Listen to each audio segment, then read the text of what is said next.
dans un buisson ardent. Moshe Rabbeinu s'approche du buisson et Hachem lui dit voilà, j'ai entendu la prière, le cri de mes enfants.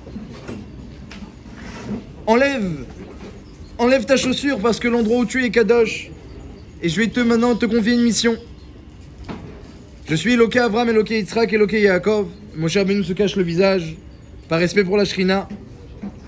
Et j'ai décidé de libérer les Bnei Israël. J'ai entendu leur souffrance, j'ai vu leur souffrance, j'ai entendu leurs cris, leurs prières. Et par le mérite d'Avram, Yitzhak et Yaakov.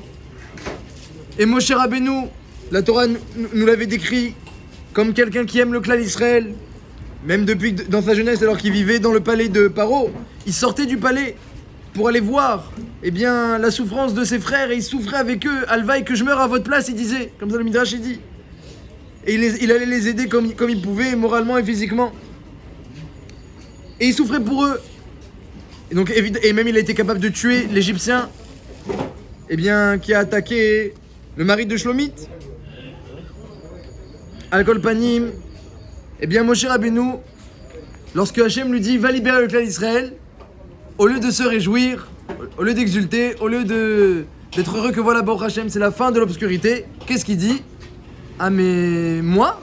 Comment moi je vais libérer? Et puis le clan d'Israël, ils ont du mérite, comment ils vont sortir? Alors on s'attendait à une grande délivrance, voilà, Hachem il a entendu les tfilotes, il a entendu les cris, il a vu la souffrance. Et donc le Sefer à Galout, il va devenir le Sefer à Géoula, et Moshe Rabbeinu qui commence alors que lui il aime tellement le clan d'Israël, il commence à faire des problèmes. Ah non, mais moi je suis pas apte, et pourquoi toi tu délivres pas et envoie quelqu'un d'autre? Et les Bnei Israël, quel mérite ils ont? C'est très étonnant, cette discussion. Moshe Rabbeinu qui émet qui a des arrière-pensées, qui remet en question la délivrance, et il faut que Hachem il insiste, et même il s'énerve contre Moshe Rabbeinu. Et alors Hachem lui répond, écoute, tu dis qui je suis pour libérer le clan d'Israël, je serai avec toi, et moi je vais faire des prodiges. Vezelecha hot, je vais faire des prodiges, et donc tu auras de la force, puisque c'est moi qui t'envoie. Et le clan d'Israël, pourquoi ils vont sortir d'Égypte, tu demandes? Asher Tavdun et Elokim el Harazé, ils doivent me servir sur cette montagne. C'est-à-dire, ils ont, comme il dit Rashi, comme dit le Midrash, Yeshli Davar Gadol, j'ai une grande chose à faire avec eux, c'est leur venue au Har Sinaï, et ils vont être Mekabel la Torah au Har Sinaï. Et donc Hachem, il calme les inquiétudes de Moshe Rabbeinu.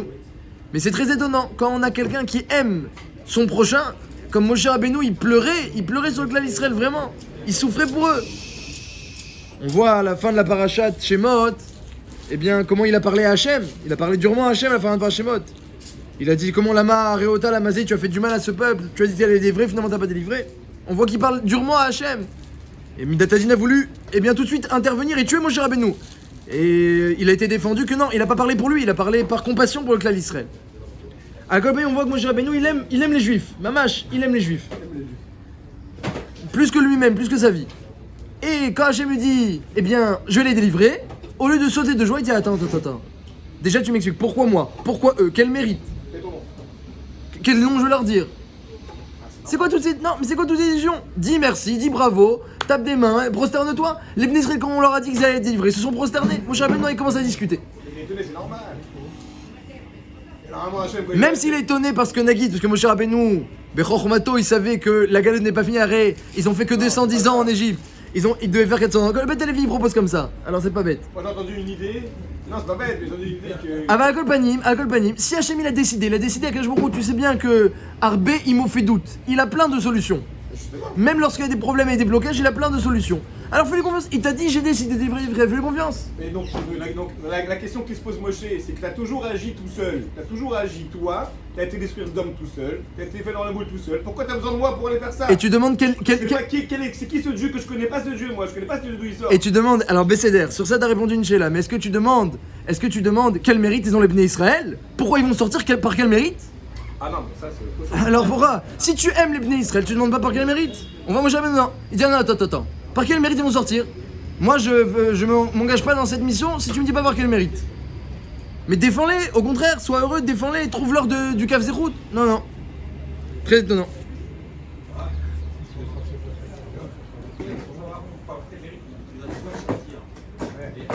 Ouais, cette histoire. Alors, Etzem à Géoula, à Galout, ça c'est une grosse shéla, le Al-Shir HaKadosh, le Harizal. Etzem à Galout, le fait de descendre même en Égypte, c'est d'avoir Pélé Gadol. C'est un Pélé. La descente en Égypte, hein, Hachem il organise la descente de Yaakov, gentiment avec Yosef qui est encore vivant, etc. C'est tout à fait étonnant. Comme ça, il demande beaucoup de Rishonim, Acharonim. Les Bnei Israël n'ont pas encore reçu la Torah. Ils sont pas encore un peuple. Ils n'ont pas fait de faute. Ils n'ont pas encore dit Naaseh Venishma. Quand il n'y a pas d'engagement, il n'y a pas de faute. Et voilà qu'ils doivent descendre en Égypte et rester un certain temps, 210 ans au lieu de 400 ans. Toi, ils sont restés longtemps, les Maïsés. Et là-bas, ils vont subir de l'esclavage. C'est tout à fait étonnant. Cette descente en Égypte, elle est tout à fait étonnante. On demande beaucoup de Rishonim Acharonim. Et Bémet, la Torah elle-même, elle pose la question. Dans Parashat Devarim, la Torah, elle dit que Hachem il t'a sorti de cour à Barzel. Elle fait une allusion à la réponse à votre question. Elle dit la Torah, il t'a sorti de cour à Barzel, un four qui purifie le fer. Il y a le cour à Barzel, c'est un endroit très chaud, une fournaise, où là-bas on rentre des métaux, et puis on les purifie des impuretés, et puis après on peut ressortir des métaux qui sont plus purs. Donc la Torah elle fait une allusion, on va mettre le Midrash, il dit...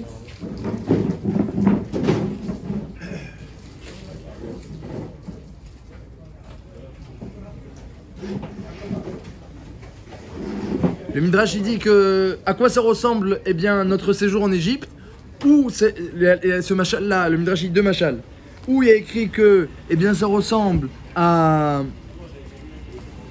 un oubar, un embryon dans le ventre de sa mère, et Akadosh Baruch Hu, il a mis la main comme le roé, le fermier, il met la main, le roé, il met la main dans le ventre de la vache pour sortir le oubar lorsqu'il doit naître, et il n'arrive pas à sortir. Où ça ressemble à une plaque d'or qui a été mise dans une fournaise, et on a besoin de rentrer comme ça une pince avec un gant pour ne pas se brûler, pour sortir l'or une fois qu'il a été suffisamment purifié. C'est les machalim qui parlent de l'Égypte, la sortie d'Égypte. Donc il y a un machal comme ça, qui donne un esprit de la réponse, mais ça reste tout à fait étonnant. On va mettre la galoute en Égypte, c'est quelque chose, c'est quand même un pélé. On essaie d'expliquer à un autre niveau, mais c'est la chéla du Zohar. Le Zohar il demande mais pourquoi on est descendu en Égypte? Alors il répond parce que Avraham Avinu il a dit Bamaeda.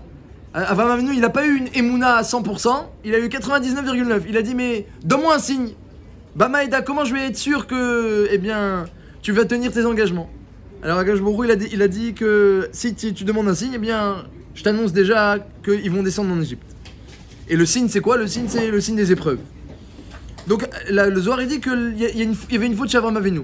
Mais il pose la question, il dit mais ça, cette faute-là de Avraham Avinu, c'est pas la vraie raison, dit le Zohar, c'est qu'une alila, c'est un prétexte.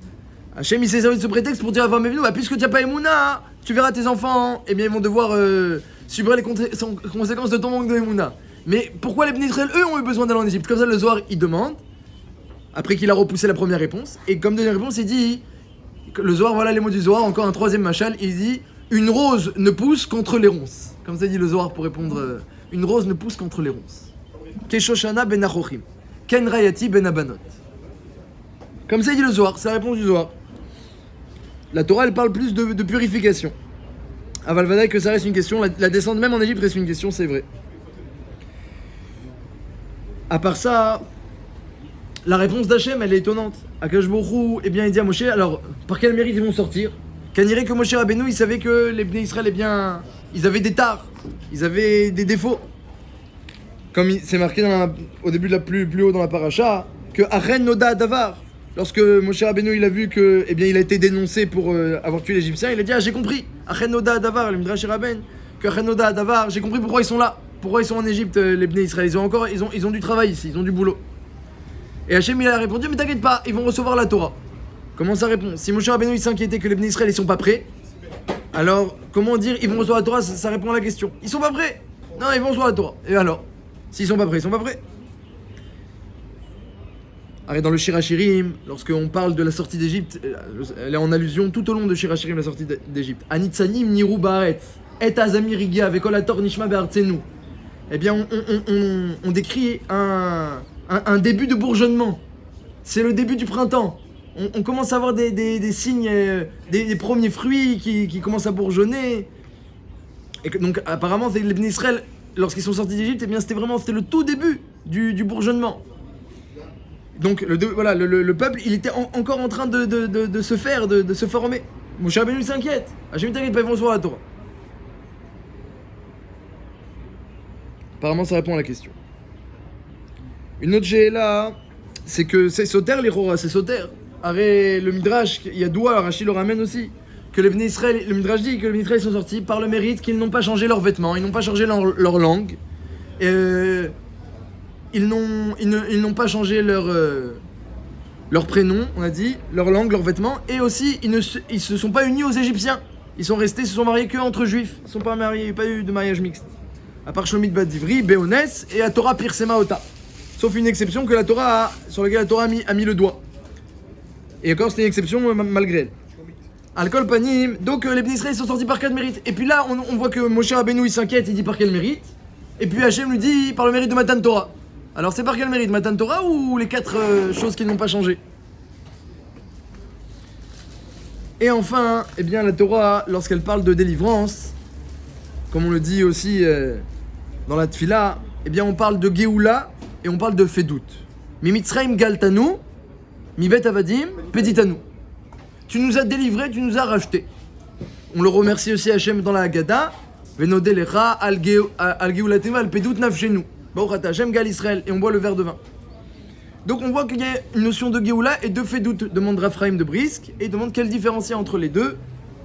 C'est quoi ces deux Géoulot dont on parle? Il y a 4 léchonotes de Géoula. C'est que Akadosh Baruch Hu, il a promis également de nous rendre son peuple, de nous amener en Eretz Israël. Il y a plein de promesses faites par Hachem pour le clan Israël. Mais en particulier, il y a la Géoula et la Fedout, comme on le mentionne dans la Tfila. On va essayer de comprendre c'est quoi la Géoula, cette Géoula-là.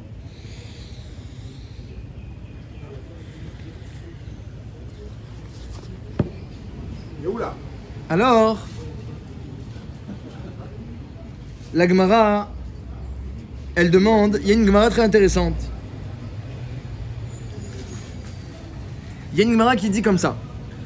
La femme Sota qui a fauté, qui a été suspectée par son mari et qui a fauté, eh bien, elle boit la paracha de Sota. On efface la paracha avec le nom d'Hachem. Bederklal, c'est un sourd d'Oraïta d'effacer le nom d'Hachem. Mais là, la Torah l'a ordonné. Et donc, on efface le nom. Et puis, si eh bien, elle n'a pas fauté, elle va avoir un garçon. Et ça va renforcer le Shlom Beit. De là, on voit l'importance du Shlom Beit, qu'on est prêt à effacer le nom d'Hachem Mishumze. Comme ça, la Gemara, elle dit. Rabbi Meir a dit si déjà Hachem il efface son nom pour le Shlom Beit, alors moi est-ce que je vais pas m'effacer pour arranger un couple? Comme ça Rabbi Meir il a dit. Al-Kol Panim, eh bien si elle a fauté, eh bien les eaux étaient pour elle eh bien meurtrières. Elle buvait les eaux et immédiatement elle mourait dans des conditions atroces. La Gemara a dit mais des fois, eh bien il y avait une femme qui avait fauté, mais elle mourait pas. On voyait des symptômes, elle se sentait pas bien, elle avait mal au ventre, elle devenait verte, tout ça, mais elle mourait pas. Des fois 1 mois, des fois 2 mois, des fois 3 ans ou 4 ans. Alors la Gemara elle demande mais par quel mérite? Non mais une autre question. Par quel mérite? Elle a bu le nom d'Hachem avec la paracha de Sota où il y a les clalotes. Il y a les clalotes dans la paracha de Sota. Et si tu as fauté, voilà ce qui va t'arriver. Et c'est marqué tout dans la paracha, elle le boit. Et la Torah annonce ce qui va lui arriver et ça lui arrive pas. Elle a comme ça des effets comme ça légers, ça lui arrive pas. Symptomatique. Alors, mis à part la raison, on va dire, scientifique de la chose, je sais même pas s'il y en a, vu que tout était complètement nissi dans cette histoire-là, tout était miraculeux, mais demande la Gemara par quel mérite cette femme-là, elle arrive à repousser les effets normaux des eaux amères. Quel mérite elle a, demande la Gemara. Alors elle cherche. Alors au début la Gemara elle dit écoute, sûrement que c'est une femme qui étudie la Torah. On connaît le mérite de l'étude de la Torah, Talmud Torah Kedet Kula. L'étude de la Torah c'est un grand mérite, donc c'est une femme qui étudie la Torah, elle a étudié toute la Torah Kula. Elle connaît Bavli, Yerushalmi, elle est posek Halacha, elle connaît tout. Il y a eu des femmes comme ça. Il y a des femmes comme Brouria, Talmid Chacham, la femme de Rabbi Meir, la femme de Rav Pinchas Scheinberg, a été coincée avec son père pendant la Shoah, et son père n'est pas Travruta, il a étudié tout le chasse avec elle. Ils étaient bloqués, il voulait une Travruta, elle était très intelligente, elle était bloquée. Il n'y avait pas le choix. Mais derrière c'est assourd, mais là il a jugé ce Rav là que. Et donc elle était posek, des fois elle répondait à la place de son mari quand c'était des questions où elle savait qu'elle savait. Elle répondait aux chélotes de Halacha à la place de son mari. Quand elle avait un doute, elle lui demandait. Donc, est-ce que c'est ça? Demande la Gemara. Elle dit non, c'est pas ça. Pourquoi? Parce que Ena Mitsuva Veosa. aussi grand soit le mérite de l'étude, mais dans la mesure où Hachem n'a pas ordonné à la femme d'étudier, alors même si tu fais une très grande mitzvah qu'Hachem n'a pas ordonnée, eh bien sa force elle est toute petite. Et si tu fais une petite mitzvah, entre guillemets, qui peut dire qui est petit et grand, mais une petite mitzvah, mais qu'Hachem veut de toi, alors là c'est la force la plus grande. Comme on l'a expliqué la semaine dernière, eh bien le Icar c'est Retzon Hachem. Donc c'est ça qui donne la force à nos actions, c'est la volonté d'Hachem. Alors la Gemara elle dit que c'est sûrement pas l'étude, alors la Gemara elle conclut, c'est quoi? Elle dit c'est parce qu'elle soutient son mari et ses enfants dans l'étude. On revient au sujet. Donc elle avait le mérite de l'étude, mais pas par elle. Elle-même elle n'a pas l'obligation, mais parce qu'elle poussait son mari et ses enfants à étudier, et eux ils ont l'obligation. Et elle c'est son rôle d'aider son mari, de permettre à son mari et ses enfants. Donc elle avait ce mérite-là, et bien qu'après elle a fauté, elle a trompé son mari. Terrible. Mais quand même, les eaux de la sota, eh bien ne lui feront pas d'effet si ce n'est après plusieurs années. Elle permet à son mari d'étudier dans d'autres villes et elle accompagne ses enfants. Chasvé Shalom, elle va mourir d'ici 3 ans. Mais on demande quel est le mérite qui permet de contrer la paracha avec le nom d'Hachem. C'est pas rien quand même, elle a bu le nom d'Hachem avec les clalotes. Elle doit avoir un sacré mérite cette femme-là. C'est ça la question de l'Agmara. Alors l'Agmara au passage, eh bien, elle ramène une très jolie agada sur eh bien, l'importance des mitzvot et l'importance de l'étude. Comprendre la place de chacune, c'est un sujet important. Connaître la place de chacune dans la vie d'un juif. La Gemara elle dit Kiner mitzvah vetora or. La mitzvah c'est une bougie, la Torah c'est la lumière. Si quelqu'un il a la lumière mais il n'a pas la bougie, il a du feu mais il n'a pas de bougie, ça sert à rien, elle pourra pas tenir la flamme. Si quelqu'un il a une bougie mais il n'a pas de feu, alors il a plein de bougies éteintes à la maison, il va rien voir, il va rester dans le nord toute sa vie. Il y a besoin de l'association de Torah et mitzvot, mais c'est pas le même rôle. Il y a le rôle de la Torah et le rôle des mitzvot. Il y a le rôle de la flamme et il y a le rôle de la bougie. Les deux sont indispensables, mais il faut connaître la place de chacune. Et dit la Gemara comme ça. Dit la Gemara, c'est sûr que c'est pas le mérite d'une mitzvah qui peut protéger cette femme aussi longtemps. Parce que la mitzvah, c'est comme une bougie. La bougie, eh bien, au bout d'un moment, elle se finit. Après, il faut aller utiliser une autre. Mais la bougie, eh bien, elle est zmanite. Elle ne dure pas éternellement. La lumière, elle a ce côté-là éternel. La lumière, elle n'est pas gashmite, elle n'est pas matérielle. C'est vrai qu'elle n'a pas de maintien sans bougie. Mais elle a ce côté-là, elle n'est pas détruite, elle est éternelle. La bougie qui est matérielle, eh bien, elle se finit. L'huile d'olive, elle va finir par se consumer. Donc, dit la Gemara, le mérite de la mitzvah, c'est pas un mérite qui peut durer et perdurer autant de temps pour protéger des eaux amères, c'est sûrement le mérite de l'étude. Et la Gemara, elle enchaîne, elle dit, c'est pour ça, une marloquet de Rabba Rav Yosef, quelqu'un qui fait des mitzvot, est-ce qu'il est protégé contre le Yetzer Hara? Est-ce qu'il est protégé contre les souffrances? Il y a une marloquet de Rabba et Rav Yosef, mais tout le monde est d'accord, même entre Rabba et Rav Yosef, que la bougie ne protège qu'un moment, pendant qu'on l'a fait. Donc marloquet, est-ce que ça protège et des souffrances et du Yetzer Hara ou que des souffrances? Et la deuxième marloquet, c'est...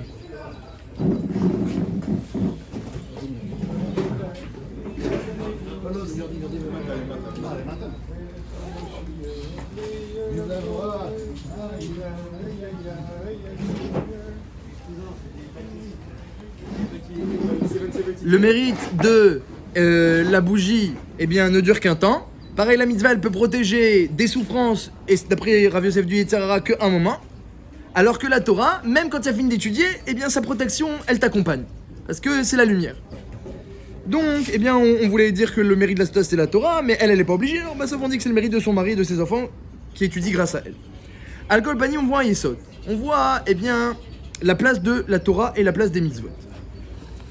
Il y a une autre Gemara aussi, eh bien, qui oppose la Torah aux mitzvot. Rabbi Tarfon et Rabbi Akiva étaient dans le grenier de Nitza, un grand tzaddik qui prêtait son grenier pour la réunion de Talmidei Chachamim. Et ils discutaient. Alors la première Gemara qu'on a vue c'est Sota 21 et la deuxième c'est Kiddushin 40b.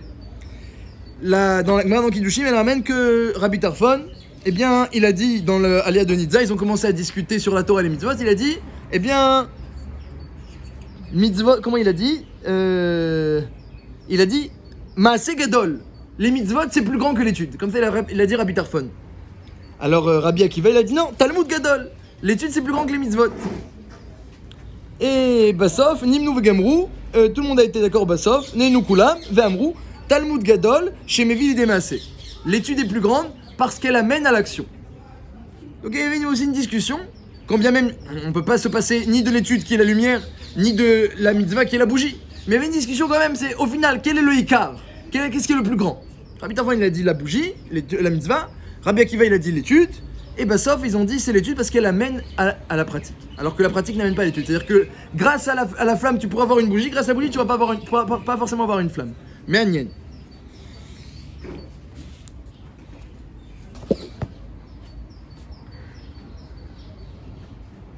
Et la Gemara elle continue de mettre là-bas. Elle s'arrête pas. Elle dit regarde, j'ai encore une preuve, dit la Gemara, que l'étude est plus grande. Regarde, les Bnei Israël, ils ont commencé à étudier la Torah 40 ans avant de pratiquer la mitzvah de Afrashat Chala. Et ils ont commencé à étudier la Torah 54 ans avant de pratiquer la mitzvah de Trumot et Masrot. Donc 40 ans avant Afrashat Chala, qu'ils sont rentrés en Israël avec Yoshua. 54 ans avant Afrashat Trumot et Masrot, qu'il y a eu le Chalukat Haaretz. Le Kivush Haaretz et Chalukat Haaretz, ils ont conquis et ils ont partagé la terre à l'époque de Yoshua. Après, ils ont commencé Trumot et Masrot. Donc tu vois que, la Torah, elle a précédé la pratique. Mais Agnien que la Gemara a ramené ça comme preuve. C'est pas une preuve de grandeur que la Torah, on a commencé à l'étudier avant. C'est juste une chéla de chronologie. La Gemara dit ici, c'est une preuve. Et la Torah a précédé la Shemitah de 60 ans. Et le Yovel de 103 ans. Donc on fait le calcul, combien de temps ils ont étudié avant de commencer à pratiquer. Mais Agnien. Et la Gemara elle conclut, et regarde Olam Haba, quand tu arrives là-bas, la première question qu'on te pose, c'est sur l'étude, et la deuxième sur les mitzvot. Donc tu vois de là que, l'étude, elle précède les mitzvot. Akol Panim, donc c'est étonnant cette Gemara aussi. La Torah, la Gemara compare l'étude aux mitzvot, c'est lequel le plus grand, et sauf, elle vient nous prouver que l'étude est plus grande. Alors une part parce qu'elle amène aux mitzvot, ça il faut comprendre. Si l'étude est plus grande parce qu'elle amène aux mitzvot, alors est-ce que ça signifie vraiment que l'étude est plus grande ? Au contraire, si tu me dis que l'importance de l'étude c'est les mitzvot, ça voudrait peut-être dire que les mitzvot sont plus grandes. Donc déjà la preuve elle est cacha. Et en plus après les autres preuves que la Gemara amène, c'est juste une chéla de chronologie. On te pose la question de l'étude avant la question de la pratique, et ils ont commencé à étudier avant de faire Afrashat Trumot et Masrot. C'est une Gemara tout à fait étonnante. En réalité, il faut savoir que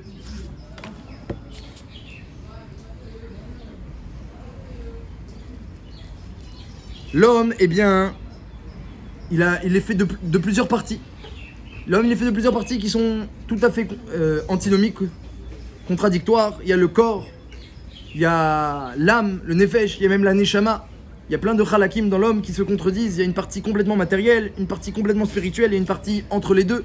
Le nefesh, comme ça, on pourrait dire émotionnel, qui est entre l'esprit et le corps.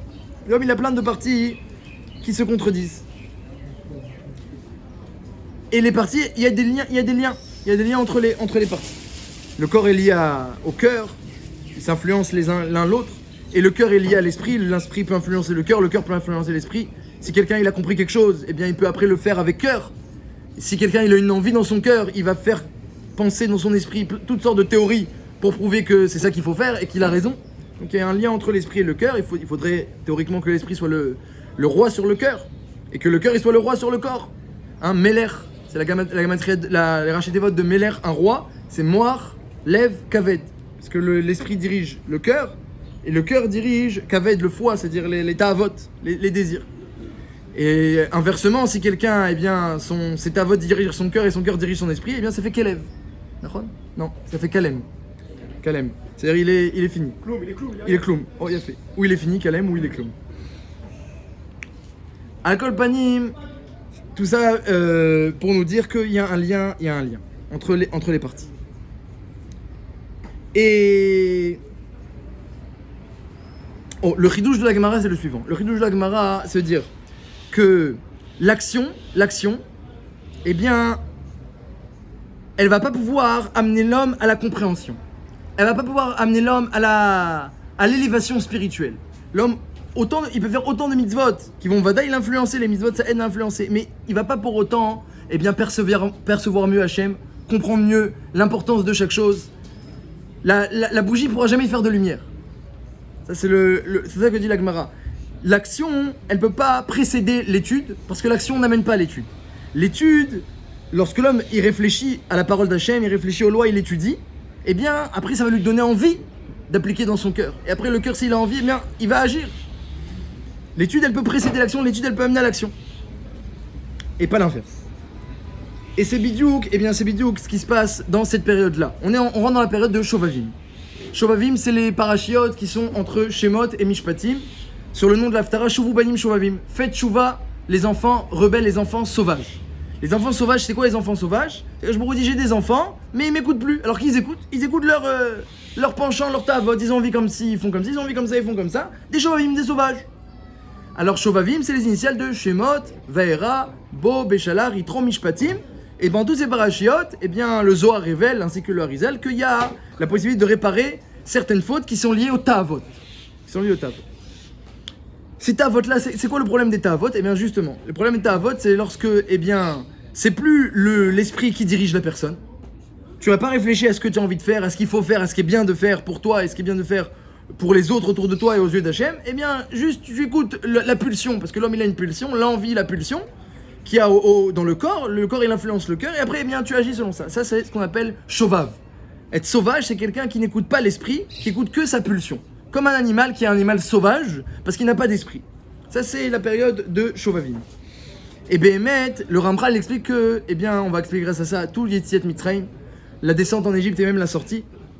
Il explique le Ramchal que c'est ça le shoresh de la faute de Adam Arishon. Adam Arishon, il était à un niveau où il n'avait pas d'Yetzerara. Il n'avait que l'esprit. Adke d'écart, qu'il était nu et il n'avait pas honte. Ayarum Veloïd Boshachou, comme il raconte la Torah. Comment c'est possible? Parce qu'il ne voyait pas de différence entre ce Héver et ce Héver. Quelle différence entre le bras, la jambe, etc. Tout ça, c'est des kélim pour servir Hachem. Il avait son esprit qui était très très fort, qui illuminait de mille feux. Les malachim, ils ont vu l'homme, ils ont cru que c'était Elohim. Les malachim, pour vous dire combien son esprit il illuminait. Et même après qu'il ait fauté encore, il continue à illuminer. Et donc il avait un esprit comme ça très fort. Et le Yitzhara était en dehors de lui. Et qu'est-ce qui s'est passé? Eh bien, Hachem a laissé la possibilité à la faute avec le contact au serpent. Le serpent, lui, c'est le représentant de la Ta'ava. Comme ça explique le Kli Yakar. Le Kli Yakar, il dit que toute la faute, elle est liée à la Ta'ava. Lorsque, eh bien, le serpent, il a vu Adam et Chava, lui aussi, il a eu une Ta'ava. C'était l'animal le plus haroum, le plus malin. Le Kli Yakar explique, c'est-à-dire le plus bal Ta'ava. Il a vu, eh bien, Adam et Chava, il a eu une Ta'ava. Et alors il a commencé à montrer ce que c'est la Ta'ava. Il a pris à Chava, regarde ce fruit, regarde comment il est beau, et regarde qu'est-ce que vous pouvez être si vous le mangez. Et elle a vu Vechi Ta'ava ou la Enaim. Elle a vu, tiens, c'est un fruit qui est attirant, qui est désirable, la Enaim pour les yeux. Elle n'avait pas encore la Ta'ava en elle, Chava. Mais elle a compris la notion de Ta'ava. Il a commencé à leur expliquer l'attirance pour la matière. Et même Rabbeinu Bechaye dit pareil, il dit que toute la notion de la première faute, c'est que bien qu'ils n'avaient pas la Ta'ava, mais ils ont accepté de la faire rentrer en eux. Et s'ils avaient mangé Etz HaChaim, l'arbre de la vie, il n'y avait pas de mitzvah de le manger, mais s'ils avaient mangé l'arbre de la vie, alors ils auraient eu une compréhension d'Hachem et un amour d'Hachem qui aurait empêché toute la possibilité de fauter, jamais plus ils seraient redescendus. Le Etz Hadat Tov Vara, l'arbre de la connaissance du bien et du mal, c'est quoi connaître le bien et c'est quoi connaître le mal? C'est la notion de Ta'ava. Connaître, c'est quoi connaître? Quand tu connais quelque chose, c'est que tu l'apprécies, tu le désires. Pas parce qu'il est bien, pas parce qu'il est mal. Parce que tu es attiré vers le bien ou tu es attiré vers le mal. Etz Hadat Tov Vara, c'est que l'homme avant, eh bien, il agissait pas par Meshira, il agissait pas par intérêt ou par attrait, il agissait parce qu'il avait compris pourquoi c'est bien et ça compris pourquoi c'est mal. Eh bien, il a dit tiens, ce serait bien peut-être de faire entrer dans l'homme l'attrait, le désir, pour le bien comme pour le mal. Attention, Dat Tov Vara, pour le bien comme pour le mal. Je vais avoir un attrait pour le bien, extraordinaire, les mitzvot avec un attrait, c'est magnifique, avec un désir. Que je il veut le cœur. Et maintenant qu'on a les Yitzhara, c'est ça qu'il attend de nous, Hachem. Et l'attrait pour le mal, eh bien au contraire, l'épreuve sera encore plus dure. Et lorsqu'avec mon esprit, je vais réussir à comprendre qu'est-ce qu'il faut faire, j'aurai encore plus de mérite. Et donc la première faute, c'est d'avoir fait rentrer la Ta'ava. Et le Kli Yakar dit que c'est ça maintenant, eh bien la Yerida, la descente de l'humanité, à cause de la première faute. On est encore sous le coup de la faute originelle. Toute l'humanité, elle paye la première faute, entre guillemets. Eh bien, elle paye notamment par le fait qu'on est dirigé par cette Ta'ava. L'homme, il a du mal à réfléchir, qu'est-ce qu'il doit faire ou qu'est-ce qu'il doit pas faire, qu'est-ce qu'il doit manger ou ne pas manger, comment il doit répondre, comment il doit parler ou ne pas parler, parce que, eh bien, au-delà de son esprit, il y a un autre cri en lui. Et des fois, l'esprit, il crie pas très fort, et le cœur et le corps, ils crient beaucoup plus fort, et donc, du coup, il agit, eh bien, autrement que ce qu'il aurait dû faire, ce que Hachem aurait attendu de lui, ou ce que ses proches auraient attendu de lui. Ça, c'est le problème de la Ta'ava. Akadosh Baruch Hu, il a dit maintenant je vais choisir un peuple qui va descendre en Égypte pour réparer le problème. La ta'ava, elle a cette force, eh bien que l'homme, lorsqu'il a la ta'ava en lui, il est complètement assujetti, il est complètement attiré, il est complètement esclave. Il est esclave de la ta'ava. Hein, il y a un cri dans son cœur ou un cri dans son corps qui font que, il n'arrive pas à penser à autre chose, même après son esprit, il va trouver des raisons de faire, d'accomplir sa ta'ava. Oui, je dois manger ça, évidemment je dois manger ça, il sait pas pourquoi, mais il va trouver des explications. Ça c'est le problème de la ta'ava, elle assujettit le corps, elle assujettit le cœur et ensuite elle assujettit l'esprit.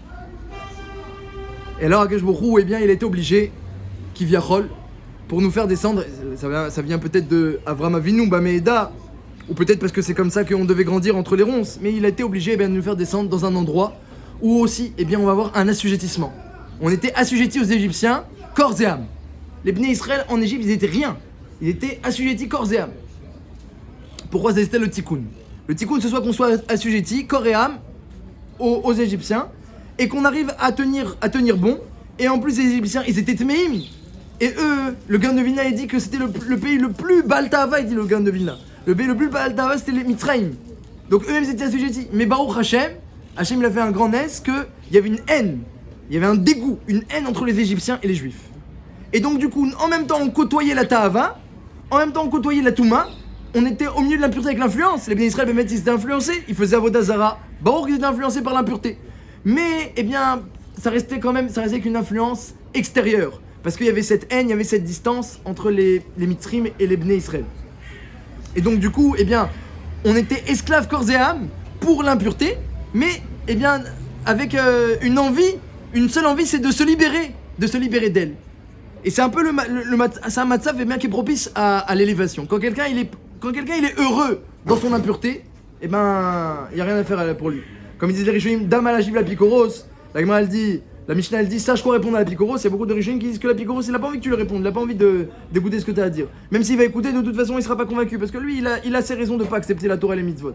Dam alajiv la pikoros, c'est celui qui il ne sait pas, et à cause de ça, il a pikoros. Ou c'est le pikoros qui est en toi. Sache quoi lui répondre. Mais les gens qui sont eh bien, heureux dans leur impureté, ça sert à rien de discuter, il n'y a rien à faire. Eux, ils ont dans le cœur déjà une décision bien claire qui fait que leur esprit, eh bien, il va aussi suivre cette direction-là. Mais quelqu'un qui est eh bien, agressé par l'impureté. Et sur ça, ben, la dernière galoute, elle ressemble beaucoup à la première galoute. Quelqu'un qui est agressé par l'impureté autour d'elle, il y a reliot que s'il arrive à la repousser, à résister à la repousser, et se libérer de l'esclavage eh bien, qu'elle impose, eh bien, il pourra sortir encore plus grandi. Ça, c'est le cours à Barzel. Les Bnei Israël, ils avaient en eux l'impureté de Adam Arishon, il dit le Ramchal. L'impureté d'Adam Arishon, c'est quoi? C'est qu'il a accepté de faire entrer la ta'ava en lui. Akadosh Baruch Hu, il a dit, il faut que je vous mette dans un endroit où vous allez combattre cette ta'ava, où vous allez vouloir qu'une seule chose, c'est se libérer d'elle. Donc il les a mis dans le pays le plus tamé, mais avec une distance avec les Égyptiens, de telle sorte qu'ils puissent, eh bien, malgré l'influence, avoir une envie de sortir, de casser les chaînes de la Avodah Zara, de l'impureté. Mishrou, tirez-vous, extirpez-vous de la Avodah Zara et prenez un mouton et faites-lui la shrita. Si le tikkun il a réussi alors à Mitzrayim, pourquoi on a une galoute similaire maintenant? Il y a toujours encore des choses, on n'a pas fini. Si c'était fini, alors le Mashiach serait venu et le Beth Amikdash aurait construit. Le Beth Alevi il dit que Bémet ils avaient pas fini le tikkun, comme ça il dit Beth Alevi, et ils sont sortis 210 ans au lieu de 400 parce que Bémet ils avaient pas fini. Et que Akadosh Baruch Hu il a pas fini parce que s'ils étaient restés un instant de plus, ils seraient tombés au 50e degré d'impureté, ils auraient pas pu sortir. Comme ça dit Beth Alevi. Et le Shevet Lévi, eh bien le Shevet Lévi il dit le Al-Shir il dit comme ça. Le Al-Shir il dit que le Shevet Lévi, eh bien comme elle dit le Zohar il dit les Bnei Israël ils ont servi Bachomer avec le Chomer, avec le mortier. Le mortier, Zouk al Vachomer. Bilvenim avec des briques, Zolibuna alacha. Bechol avodat asadeh, tous les avodot dans les champs, Zubraïta, qui veut dire un enseignement basadé extérieur à la Mishnah. Et Bechol avodat kasha, Zuteiko, c'est les questions de la Gemara irrépondues. C'est une avodat kasha. Avodah kasha zukushia, et à la fin Zuteiko. Et donc Al Kolpanim il dit le Al-Shir qu'à la place eh bien, de l'esclavage pour l'Égypte, les Lévi'im ils ont pu s'assujettir corps et âme à l'étude de la Torah et faire le tikkun par cela. Mais ils n'ont pas fait un tikkun shalem. Tant qu'ils ne sont pas passés par l'esclavage mamash avec la pression et le lachatz, mais on voit que les Lévi'im, ils se sont pas multipliés comme les autres Jvatim. Ils sont pas multipliés comme les autres Jvatim. Et le Alcher dit parce qu'ils n'ont pas eu le mérite d'avoir un grand chélek dans le clan d'Israël parce qu'ils ont pas suivi l'esclavage. Donc il y avait besoin, en Bekitsour, de passer par un matzav casé, de passer par un matzav où on va purifier le corps. Comment on purifie le corps? Eh bien par l'esclavage. On a gardé les 3 mitzvot grâce au Lévim qui était le pilier finalement. C'est vrai, j'ai pas dit qu'il y avait pas besoin, il y avait besoin. Donc c'est le vrac de... Bekitsour, alors on arrive maintenant à ce que dit Repreim. Repreim il dit comme ça. Repreim il dit qu'il y a eu deux asservissements. Il y a eu l'asservissement de l'âme et l'asservissement du corps. L'asservissement de l'âme et l'asservissement du corps. Et les deux étaient nécessaires. Les deux étaient nécessaires pour le tikkun, pour qu'on puisse se libérer de l'impureté du nachash, l'impureté du serpent, l'impureté de Adam Arishon. L'asservissement de l'âme, ça c'était, c'est le siman du bimeimo. C'est le siman qu'on est enfermé dans la matrice, comme le embryon qui est enfermé dans la matrice de sa mère. On peut pas sortir. Les Égyptiens, même s'ils te font pas travailler, mais sache que tu peux pas sortir. T'es bloqué en Égypte. Ça fait déjà des centaines d'années que personne n'est sorti d'Égypte. Tu restes ici, tu peux pas bouger. Et ça, sur ça, Akadosh Baruch Hu, il a fait une fédoute. Et Géoula, lorsqu'on parle de Géoula, Géoula, comme la Torah le mentionne, c'est Géoula de Avoda. C'est l'esclavage en pratique. Comme l'esclave qui, au bout de 7 ans, il est libéré, il y a une Géoula pour lui, dit la Torah. Donc Géoula, c'est l'esclavage. Donc il y a l'esclavage du corps et l'esclavage de l'âme.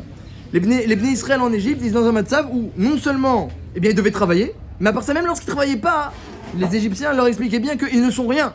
Vous n'êtes que des serviteurs des esclaves, vous êtes assujettis à l'Égypte. Et même lorsque le travail s'est arrêté, ou le Shabbat, ou lorsque le travail s'est arrêté, vous êtes encore des Avdei Paro. Vous n'êtes rien d'autre que Avdei Paro. Vous êtes de la main d'œuvre, vous n'êtes rien. Et il y avait besoin de passer par là. Tant que ils n'étaient pas asservis corps et âme, quelque part le Yetzer Hara, il est cholette. Le Yetzer Hara, c'est ça sa force. Le Yetzer Hara, il a la force d'assujettir l'homme corps et âme. Il te prend jusqu'à que, au début, il commence par juste attirer un petit peu. Après, le cœur, il commence à désirer. Et après, même l'esprit, il est focalisé sur ça. Jusqu'à que ça devient même une avodazara. La Yetzer Hara peut devenir une avodazara, comme ça dit la Gemara au sujet de Elazar ben Dourdaya. Et Rabbi Elazar ben Dourdaya, qui a fait tchouva, il est tombé dans la Avera. La Gemara lui demande pourquoi, sauf il est mort. Il aurait pu faire tchouva. Et dit la Gemara, il était trop attaché à la Avera. Pour lui, c'est le seul moyen pour le seul moyen, c'est grâce à ça qu'il est tombé, mais pour lui, non, c'était autre chose. C'est pas lui, c'est le seul moyen pour lui de faire tchouva, c'était de quitter ce monde. Pourquoi? Parce qu'il était adouk, la Avera, il était caché, il était attaché. Adouk, ça veut dire davouk. Il était attaché à la Avera comme une avodazara. Donc c'est-à-dire que le Yetzer Hara, il arrive à t'attraper jusqu'à attraper même l'esprit. Et donc, il y avait besoin de cet assujettissement-là. D'arriver à être assujetti corps et âme pour Paro, c'est quelque part le moyen de se libérer de l'assujettissement du Yetzer Hara. Comme ça, il explique le Al-Shir HaKadosh. Et voilà. Et donc de nos jours, ce qui nous reste, on a besoin d'arriver à une double délivrance. Lorsqu'on est nous aussi emprisonnés par le Yetzer Hara, on doit arriver à Géoulatenu, Bedout Nafshenu. Géoulatenu, c'est d'arriver de faire des avérotes, de se libérer de la mauvaise action. Mais même il faut quand même s'il libère de la mauvaise action, il y a l'autre qui est encore en vie, il y a l'autre qui y pense encore. Il est encore assujetti. Sur ça, il y a la pédoute. Pédoute, c'est quoi? C'est lorsqu'Hachem il libère un homme, même dans son esprit. Que tu te sens plus maintenant esclave, tu te sens plus attaché, tu te sens plus assujetti à ça. Ça, c'est exactement ce qui s'est passé en Égypte. Akadosh Baruch Hu est venu, premièrement, il a arrêté l'esclavage, mais c'était pas encore libre. Jusqu'à Makat Berorot, où là, Paro, il a crié, il a dit, vous n'êtes plus Avdei Paro. Il y a eu un ramkol, il y a eu comme un microphone, vous n'êtes plus Avdei Paro. On a entendu dans tout le camp des Bnei Israël, vous êtes maintenant Avdei Hashem. Et sur ça, ils ont dit, Allélo Avdei Hashem, le premier télim du Hallel. Vous n'êtes plus Avdei Paro, vous n'êtes Avdei Hashem. Ça, c'est le pédoute. C'est quand Akadosh Baruch Hu, il te rachète. C'est-à-dire que tu es plus dans la même possession. Tu étais dans la possession de Paro, tu es dans la possession d'Hachem. En réalité, on a dû rentrer dans la possession de Paro parce que l'humanité, elle était rentrée sous la domination, sous la possession du Yetzer Hara. Et le fait de devenir des esclaves, pour un homme, ça nous a permis les Pharaons de plus être un esclave pour le Yetzer Hara. Comme il dit le Mesilat Yesharim Mefourash, il dit quel est l'intérêt du travail? Pourquoi Akadosh Baruch Hu, depuis qu'Adam Arishon il a fauté, qu'est-ce qu'il a mis sur lui? Le travail. Parce qu'un homme, il va arriver au travail, les clients, le patron, c'est un assujettissement. Il va être tellement préoccupé par son travail qu'il aura plus envie de fauter. Comme ça dit Messiah Yesharim. Mais si quelqu'un il a la darga, il a pas envie de fauter naturellement, il peut limiter mais mettre le travail. Le travail n'est qu'un impôt, ça change rien. La Xérat de Rosh Hashanah, Hachem, il a déjà décrété combien tu vas recevoir d'argent toute l'année au centime près, à part les dépenses de Shabbat, Yom Tov et Talmud Torah des enfants, que ça c'est pas décrété, Mosif Inlo, Poret, Poratinlo. Mais Khutz Mizedoudé, alors pourquoi tu vas travailler? Dis mais tu vas travailler parce que grâce au travail, tu es tellement assujetti à ton patron, à ton travail, à tes clients, à ton business, que bah, ça te libère de l'assujettissement du Yetzer Hara. Donc on voit que toutes ces mahalars de descente en Égypte, c'était simplement le moyen de quelque part nous créer une distance avec le Yetzer Hara. En étant esclaves pour des hommes, et pas n'importe qui, des gens tmeim, on était esclaves pour eux, et bien lorsqu'on va se libérer d'eux, alors déjà quand on était esclaves pour eux, et bien on s'est éloigné un premier pas de l'esclavage pour le Yetzer Hara. Et lorsqu'on va se libérer d'eux, et bien on va être encore plus éloigné de la Touma et des Harayot. Et ça c'est ce que Hachem a dit à Moshe Rabbeinu. Moshe Rabbeinu savait très bien qu'ils avaient 4 mérites. 4 mérites qui leur permettaient de se maintenir. Mais il a demandé quel autre mérite ils ont, dans le sens, c'est vrai ils se sont pas mélangés aux Égyptiens, mais pour la suite, comment ils vont être libérés du Yetzer Hara? D'accord, tant qu'ils étaient esclaves pour Paro, ils ont arrêté de fauter. Ils n'avaient pas le temps. On laissait fauter les Juifs, on laissait rien faire du tout. On laissait même pas manger. Est-ce qu'on va les laisser fauter? Mais comment maintenant qu'ils vont être libérés de Paro, ils vont à nouveau tomber dans l'assujettissement pour le Yetzer Hara? Hachem a dit, ils vont me servir au Har Sinaï. Qu'est-ce que ça veut dire? Ils vont recevoir Torah et Mitzvot. C'est quoi Torah et Mitzvot? Torah et Mitzvot, c'est l'assujettissement de l'esprit et l'assujettissement du corps. L'esprit, la Torah et les Mitzvot, c'est exactement le parallèle à l'âme et au corps. Le corps a besoin de faire les Mitzvot, d'être préoccupé par les Mitzvot, c'est ça qui occupe le corps. Mais Adaïn, c'est pas dit que le cœur il est préoccupé, et Adaïn, c'est pas dit que la tête elle est préoccupée. Sur ça, il y a besoin de l'étude. L'étude, elle devance le corps. L'étude, elle peut te prendre complètement la tête. Comme il dit le Chazon Ish, il dit que l'étude de la Torah, ça se fait corps et âme. Et on voit beaucoup de grands Chachamim dans toute l'histoire de la Gemara et même après les Rishonim Achronim, ils étaient tellement plongés dans l'étude qu'on voit qu'ils agissaient, ils étaient tellement mitzadim qu'ils étudiaient jusqu'à épuisement. Le Rabbi Elchanan Wasserman, il étudiait tellement qu'il saignait du nez, tellement il était haïf d'études. Le Chazon Ish, il étudiait tellement qu'il n'arrivait pas à arriver jusqu'à son lit pour aller se coucher. Il tombait par terre, on le retrouvait des fois par terre. J'avais mal calculé, je pensais qu'il me restait assez de force pour aller jusqu'à mon lit, j'avais mal calculé. Ou des fois il était tellement fatigué qu'il avait comme ça un zman où il savait qu'il était tellement fatigué qu'il pouvait que écrire ses chidushim par terre. Donc il s'allongeait par terre et il écrivait ses chidushim comme ça. Tellement il s'était fatigué dans l'étude, il restait juste assez de force pour s'allonger et écrire comme ça un peu de force dans la main pour écrire ses chidushim sur un papier. Et on voit, et c'est pas que eux, c'était dans toute l'histoire de la Gemara, on voit Rava il étudiait tellement qu'il s'asseyait sur ses doigts et voyait pas qu'il faisait saigner ses doigts par la pression de son corps. Et à tel point que il y a un hérétique qui est passé à côté, un juif hérétique, un tzedouki. Il lui a dit, mais dis-moi, vous êtes complètement fou. Vous avez dit au Har Sinaï Naseh Venishma, et maintenant vous continuez à agir comme des fous. Il a dit, Rava, Tumat Yesharim Tanchem. L'intégrité qu'on a avec Hachem, elle nous protège. Veselev Bogdim Yeshadem. Et votre ruse à vous, que vous voulez bien calculer, ruser, etc., Yeshadem, c'est ça qui va vous perdre. Donc nous on marche avec Hachem, entièrement. Adam ou Vehema Toshia Hachem. Il y a marqué, on dit tous les Shabbats, à Mincha, Tzidkatra Karereel. Mishpatera Teom Rabba, Adam ou Vehema Toshia Hachem. Pourquoi Adam ou Vehema Toshia Hachem? C'est pas que Hachem va libérer la Behema, dit le Midrash. Adam ou Vehema Toshia Hachem va libérer l'homme qui est Chacham comme un Adam, parce qu'il a étudié tellement de Torah et il a compris tellement de Hirat Shamaim. Il est Chacham, mais après il agit comme une Behema. C'est-à-dire il est assujetti, corps et âme à Hachem. Et c'est le seul moyen d'être libéré du Yetzer Hara. C'est ça l'inquiétude de Moshe Rabbeinu. Mais comment ils vont être libérés du Yetzer Hara? Il a dit Moshe Rabbeinu, ils pourront pas. Dès qu'ils vont sortir de l'esclavage de Paro, c'est fini, ils vont retourner comme toute l'humanité. Ils vont retourner à la même chaînette à Tahava. Comment elle marche l'humanité? C'est l'agression de la Tahava, du désir, et tout marche avec ça. Comment les Juifs ils vont se démarquer des autres nations? Là, c'est vrai qu'ils se sont démarqués en Égypte, mais maintenant, Ayou Metsuyanim Shan, ils étaient démarqués là-bas, dit la Torah. Mais quand ils vont être libérés, comment ils vont faire? Hachem dit, t'inquiète pas. Je les ai préparés en Égypte comme une fournaise ardente, je les ai purifiés, maintenant ils sont aptes à recevoir Torah et Mitzvot. La Torah va assujettir leur sechel et les Mitzvot vont assujettir leur corps. Et donc, il faut savoir, on n'a pas le choix. On est évêque du Yetzer Hara, on est évêque d'Hachem, évêque de la Torah. Ve'en lecha ben chorin et la miché osek ba Torah, tu ne trouveras d'homme libre que quelqu'un qui étudie la Torah. Et quelqu'un qui étudie la Torah, tu vas le voir, tu vas dire, mais c'est un esclave cet homme-là. Comment il étudie, comment il se fatigue, c'est un esclave. Mais c'est ça, Cherut Olam. C'est ça, Cherut Olam. Akadosh Baruch Hu, il nous a libérés totalement du Yetzer Hara en nous permettant de nous assujettir à l'infini, à la Torah, à l'infini. C'est vrai qu'il y a un assujettissement du corps et de l'esprit, mais à quoi on est assujetti? On est assujetti à la volonté d'Hachem, on est assujetti à sa parole, on est assujetti à celui qui est libre en essence, c'est Hachem. Et la Torah, elle a précédé justement toute la matière, parce que c'est grâce à elle qu'on peut se libérer de la matière. C'est grâce à l'esprit que ensuite le corps peut être libéré du Yetzer Hara. Ad Kedekar que la Gemara elle raconte de grands Chachamim, qu'il voyait des choses, des tavot, il voyait des tavot. Il dit, mais dis-moi, tu n'as pas peur? Dis-moi, je vois rien du tout. Mais tu vois pas, comment tu vois pas? Il passe devant toi des choses tout à fait attrayantes et il dit, non, mais moi je vois une poutre, et moi je vois une noix, et des grands rachamim m'envoient, mais comment, il est où ton Yetzer Hara? Je sais pas.